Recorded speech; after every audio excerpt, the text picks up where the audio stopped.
Welcome to Law Line with your host, Alan Schnorman.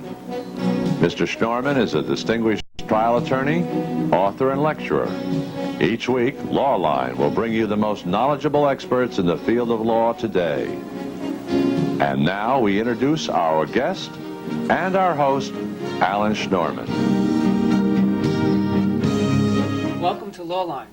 How will New York's fiscal crisis affect the ability of the court system to handle the ever-increasing crime rate? What will be the repercussions of the plans to build new courtrooms, have speedier trials? These are just some of the issues we'll be looking at with our guest, Matthew Crossan, Chief Administrator of the New York State Court System. Hello, Matt. Hi, Alan. Glad to be here. Matt, as Chief Administrator of the court system, what do you do? What are your job duties? Well, under the Constitution, I'm responsible on behalf of the Chief Judge for the entire operation and administration of all the courts in the state, which is a general way of putting it. On a day-to-day basis, I have to oversee the administrative side of everything that happens in the court system. Of course, the adjudicative side, what happens in the courtroom itself, is entirely up to all of the judges in the state. Well, how many judges are there? How many employees do you supervise? There are about 1,200 judges. There are about 2,300 town and village justices in the town and village courts around New York. And we have about 14,000 non-judicial employees. You can't help but reading, every time you pick up a newspaper, you hear about budgetary cuts. You were quoted in the New York Law Journal recently that says we're on the edge of a disaster. What do you mean by that? Well, it wasn't really hyperbole. We are very close to a disaster. The workload increases in the courts in New York State during the last 5 years have been enormous. People are familiar with what's gone on in the drug crisis generally, but the impact on the court system has been unprecedented, unlike anything we've ever experienced before. Criminal courts in New York City, for example, have experienced a 75% increase in indictments in 5 years. Prior to that, an increase in indictment from 1 year to the next of 2 or 3% was customary. Now we've had 75% more indictments in 1990 than we had in 1985, and yet the number of judges handling those indictments has increased only 9%. 9% increase in judges to handle a 75% workload increase. The family court in New York City also is suffering terribly as a result of the drug crisis. They've had a 55% workload increase. Now we're even beginning to see the impact of the state's fiscal situation in civil courts. In the last 2 years alone, civil courts throughout the state have had a 23% increase in their workload. Now, we don't have the resources to deal with that kind of workload increase, and the only thing that happens is that the services that the courts are able to provide declines gradually, bit by bit, year to year. And when the services that the courts are able to provide declines, then, which of course is the administration of justice itself, that has inevitably has a disastrous effect on the streets in New York. Well, if you had a crystal ball in front of you, the governor's talking about further cuts. Well, the governor's talking about further cuts, but we're not. We submitted a budget to the legislature about a week and a half ago for next year, for the fiscal year that begins on April 1st, that calls for an increase. Now, it is not nearly as much of an increase as we need. It's not as much of an increase as the courts themselves asked for, but it is an increase at a time when other parts of state government are seeking decreases. We don't have a choice, though. We have made the point to the governor that one of the fundamental, basic functions of government is the administration of justice. You don't cut back on the administration of justice. You cut back on other things first before you cut back on the courts. The courts are operating very close to the brink and have been for the last few years, and it would be irresponsible for us to seek a decrease. We are seeking an increase. We can't give it to ourselves. We have to rely on the governor and the legislature to do that. But if we don't ask for it, we're not going to get it. And if we don't ask for it, we're being irresponsible, so we're asking for it. Well, what's going to happen if you don't get it?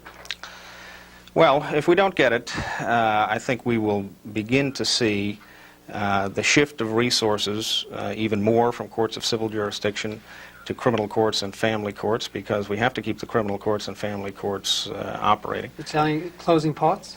That can mean closing parts, not only in New York City, but throughout the rest of the state. The reason is very simple. The number of employees that we have available begins to decline. We have to shift employees to the criminal and family court parts. We don't really have a choice.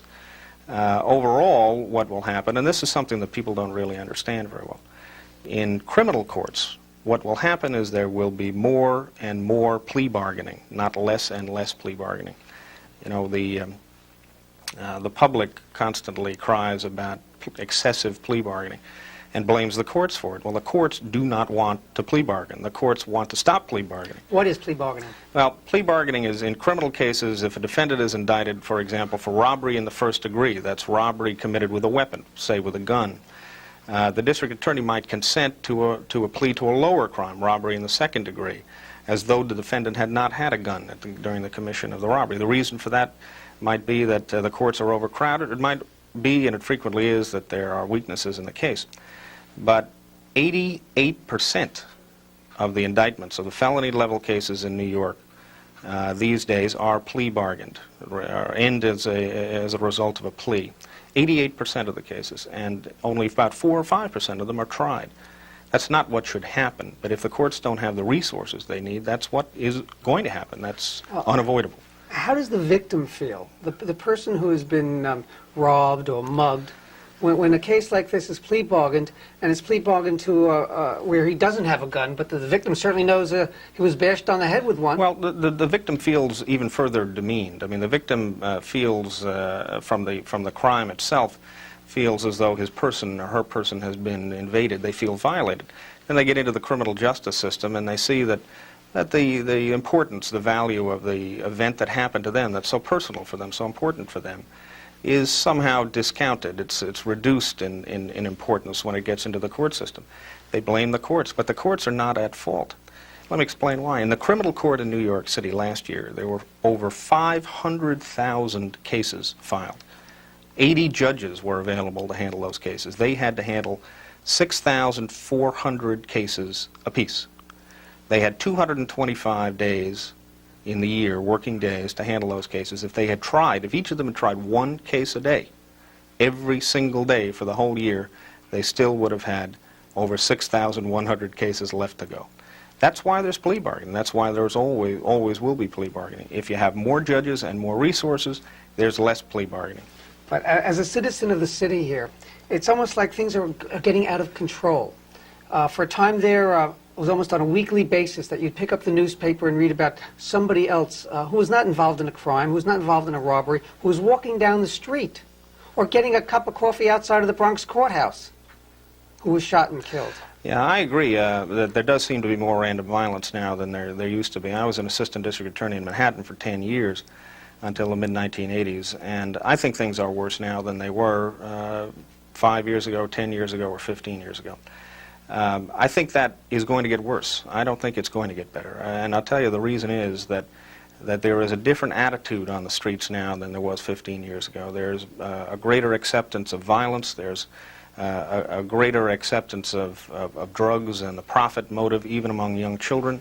The effects of the drug crisis on young children have been devastating. It's only getting worse. It's not getting better. And we have been taking every opportunity we have to say that. People need to understand it isn't getting better. It's getting worse. But the public is looking towards you. Well, you're the court administrator. You're the court administration. Help us. Do something to the first thing I do to help the public is to tell them the truth. I don't sugarcoat what's happening in the court system or in the justice system. I don't go around telling people that, well, it's really not as bad as it appears and so forth. It is as bad as it appears. In fact, it's worse than it appears to most people. What I need to do is to get the public to understand what really will solve this problem. Now, ultimately, there is no magic bullet that will solve this problem. Ultimately, resources are what are necessary. Now, that costs money. And I understand it's easy for me to sit here and say, give us more money and we'll solve the problem. All I'm saying is give us more money so that we can prevent the problem from getting a lot worse than it already is. It is a very simple equation. Judges are human beings. They can handle only a certain number of cases in a certain amount of time. And if there are more cases, a lot more cases, and you don't have a lot more judges, then they have to do something to dispose of those cases. It seems almost that we have to get to a crisis situation before the legislature will start giving more money to the court system to alleviate a problem that very well may not be controllable then. That's exactly right. I mean, we are at a crisis situation. We've been in a crisis situation for several years. The legislature has helped us out to some extent. This year they gave us 32 more judges around the state. I asked for 45. They gave us 32. It isn't enough. I mean, they are going to have to give us more. They are going to have to understand that in times of fiscal crisis like this, if you have to strip the government down, you strip it down to basics. You strip it down to essentials. The real reason that government exists, and the first reason that government exists, is to protect people so that the people can go about all of the rest of their lives. You don't strip down the very essence of government. And that's what's been happening now, and that's what we have to stop. I read one article where Judge Wackler is trying to have, especially with repeat offenders, special courts, special judges. Can you discuss that? Yes, we have had some difficulty because of the volume of cases in certain categories of cases: homicides, that's murder cases; gun cases, that's somebody just possesses a loaded gun; and in certain offenses that are called violent felony offenses. They're specifically designated crimes that carry a higher sentence, a longer sentence. In certain places, with respect to those crimes, the cases have tended to back up more. The reason, very simply, is that the defendants in those cases have a lot more at stake. They stand to go to jail or go to prison for a longer period of time. Therefore, they don't plead guilty as readily for obvious reasons. So those cases tend to back up. Now, we have created special courts in certain boroughs in order to try to move those cases along to trial more quickly, to pay special attention to them, to put specially designated judges in charge of handling those cases. But again, that is a method that we use, and it's one of several methods that we use, simply to move cases faster. Now, that isn't what we should be doing in an ideal world, and we know that. But we have an obligation to move those cases faster, because if we don't, there's no justice in any of the cases out there. Let's talk about moving cases faster. In that very chair a couple of weeks ago, we had the chief of the New York City Police Department, who was ahead of getting the time from arrest to arraignment narrowed. That's what his job was. And although he said he was under a mandate to get somebody there within 24 hours, he said he never makes it. He can't make it almost in any county, perhaps in Staten Island, he said, because it takes between 48 and 50 hours just to do the process with the resources he has available. Well, they are trying in the police department. I think that as an institution, the police department could try a little harder. I think that they might be able to put more resources to the problem. People need to understand that although it appears to be a very simple problem, you arrest someone, you book someone, you bring them to court, it is far more complicated than that, especially under the existing circumstances in New York City. For example, in Brooklyn right now, large borough, the criminal court is in downtown Brooklyn, but there are precincts all over Brooklyn, which is geographically a fairly large area. Someone is arrested, say, in Coney Island for a crime. They have to be brought to central booking in Brooklyn, which is also in downtown Brooklyn, where they're fingerprinted and photographed, and their fingerprints are then sent by fax machine to a state agency in Albany called the Division of Criminal Justice Services, which has all the fingerprints on record. Somebody there has to physically compare the fingerprint to certain characteristics and then run through a computer. Now, that obviously takes time. You have to do that to be sure you're dealing with the right person, to see what criminal record that person has. Then that person is one of hundreds, literally. There are 1,000 people a day arrested in New York City. That's just the city? That's just the city. Without including Buffalo and Syracuse? And without including anything, just New York City. Just New York City. Now, those cases start to back up. People like that person arrested in Coney Island start to back up. The detention cells in central booking overflow. The police then have to move those people out of central booking. So what they do is they take them back to the precincts. But now he may be in Coney Island, or he may be in Bensonhurst, he may be, someplace else in Brooklyn, sitting in a precinct, waiting to come down to court. But they wait until all of the people at the precinct that that person is sent to are ready to go to court. I see. And then they bring everybody. Them down. So all the paperwork for all of those people has to be completed before they'll send a bus to bring them all down. Now, that is what causes the delay. We have to take a break now, but I'd like to ask one question before the break, which I'd like you to think about. Many of the judges we've had on the show complain that they're ready and willing and able to start at 9:30 in the morning, yet the defendants don't get there till 10 or 10:30 or 11. You're watching Lawline. I'm Alan Schnorman. Stay with us.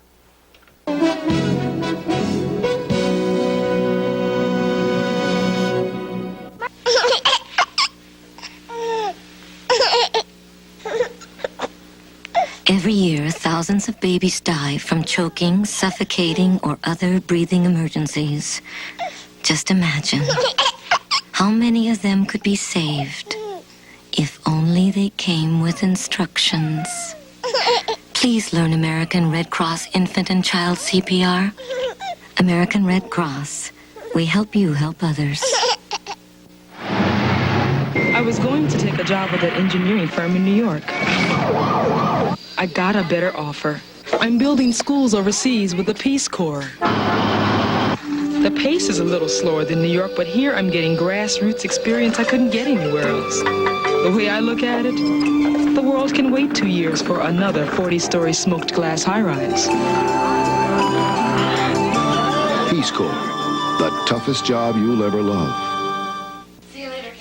I don't know if you'll remember me, but I'll never forget you. I'm Mr. Signorelli's daughter. I didn't think about what would happen if he went into cardiac arrest. I didn't realize that at 6 a.m., a nurse would call the shots and save his life. If you have the smarts and the guts to study biology, chemistry, anatomy, and psychology, call 1-800-962-NURSE. If caring were enough, anyone could be a nurse.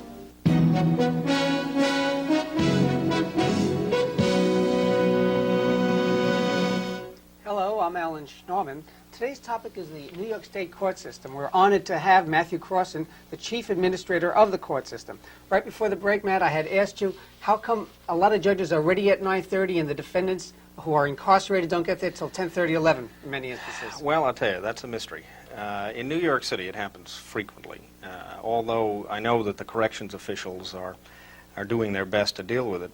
From what I understand, the corrections officials, say, on Rikers Island literally get an inmate up at 3 or 4 o'clock in the morning to prepare him or her to come into court by 9:30.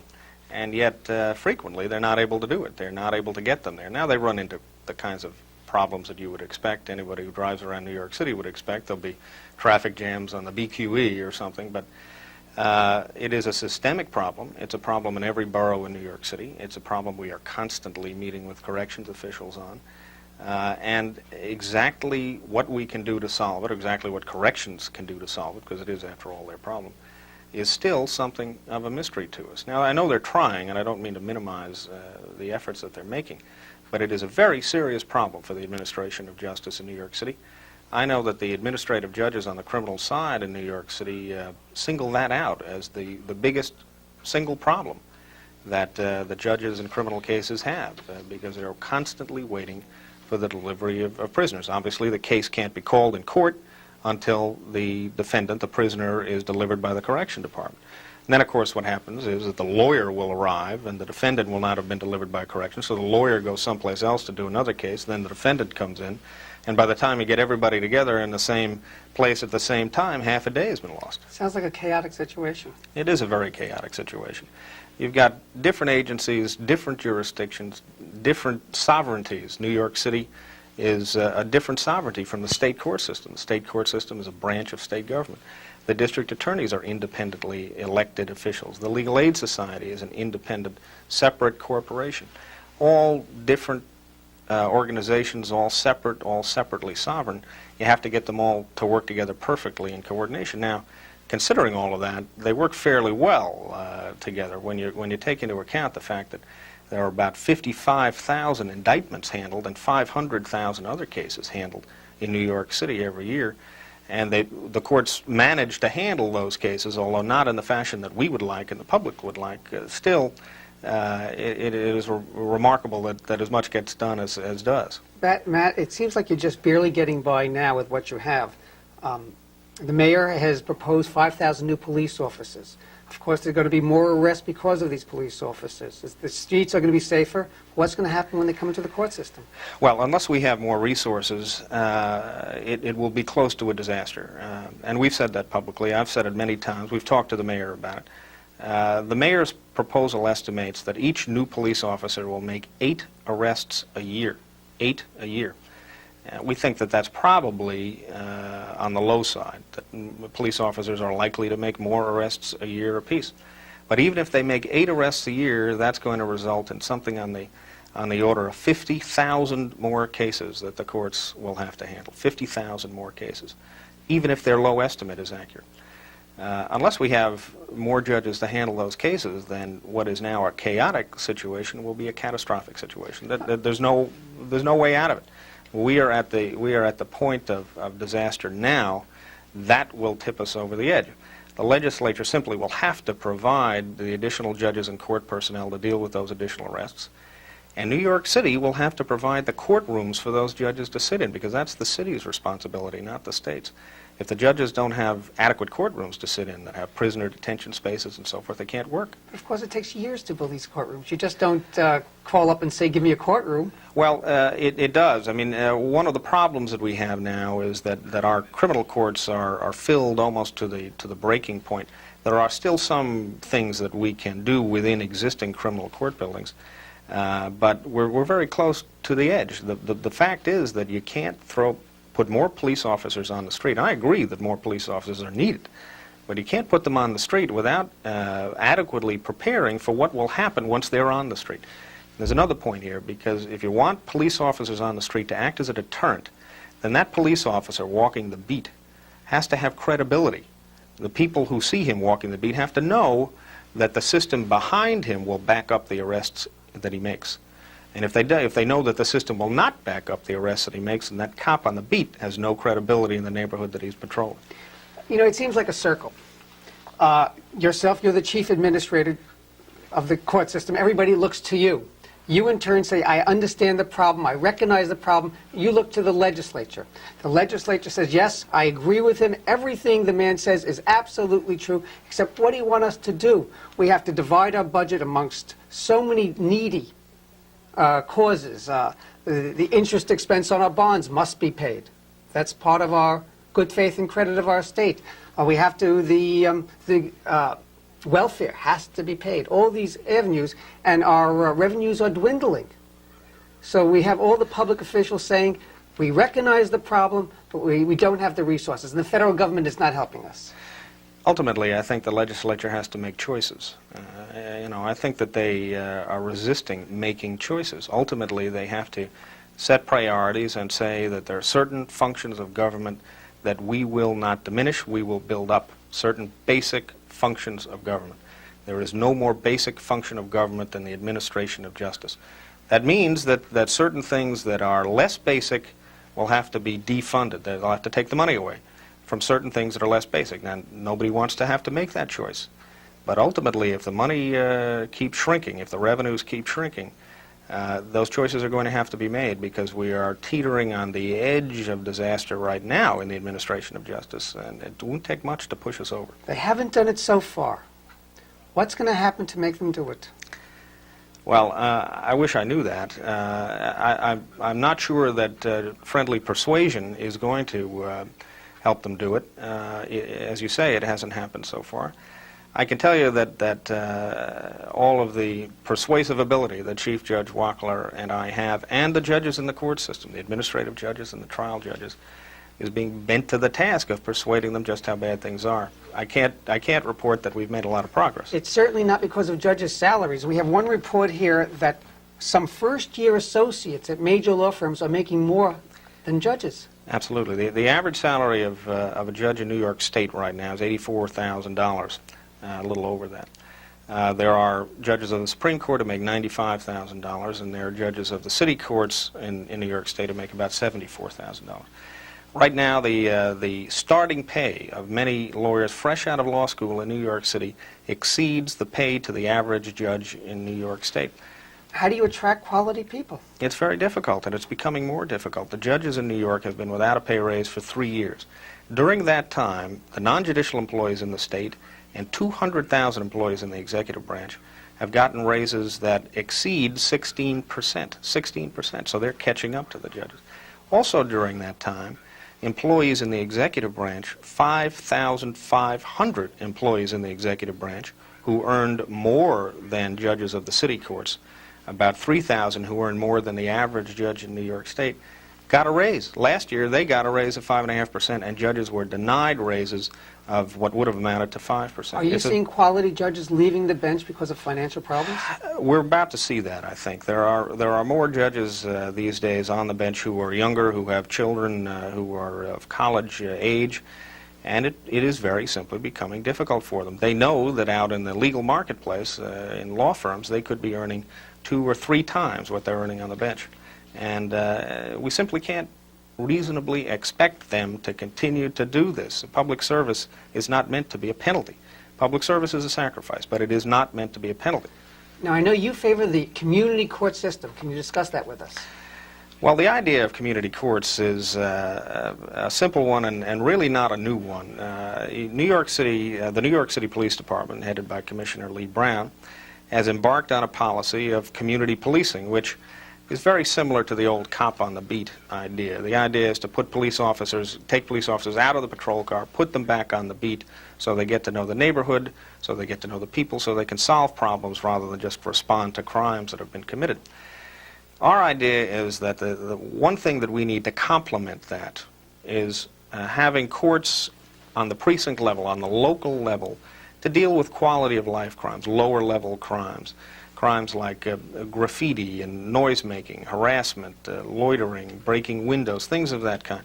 The kinds of crime and offenses that give people in each neighborhood the sense that there is no order, that there is a sense of disorder in the neighborhood, that anything goes and anything happens. I'm feeling that in my own neighborhood here in the city.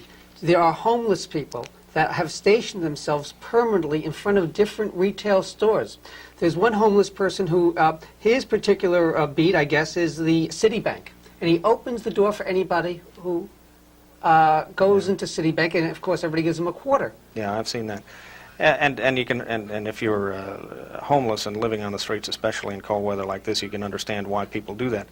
I don't think anybody wants to put homeless people in jail, but community policing is a way to help deal with the homeless problem. The cop on the beat can be clued into solutions to the problem of homelessness, can get to know some of those homeless people. But the problem that we have in New York is that over the years, we have spent so much attention on more serious crimes, predatory crimes, robbery, rape, assault, burglary, homicide. We have spent so much of our energy and so much of our attention on those crimes that we have allowed our attention to lower-level crimes to erode over the years. We don't pay enough attention to lower-level crimes. The result is a sense of disorder, and in that atmosphere of disorder, the more serious crimes breed.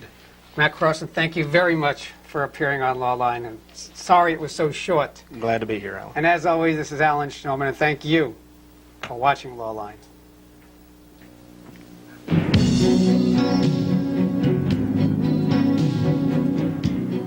You have been watching Lawline with your host, New York trial attorney, author and lecturer, Alan Schnorman. Mr. Schnorman will be back with you next week at the same time. If you have any questions or comments about this week's program, please write to Lawline, 27th floor, 63 Wall Street, New York, New York, 10005.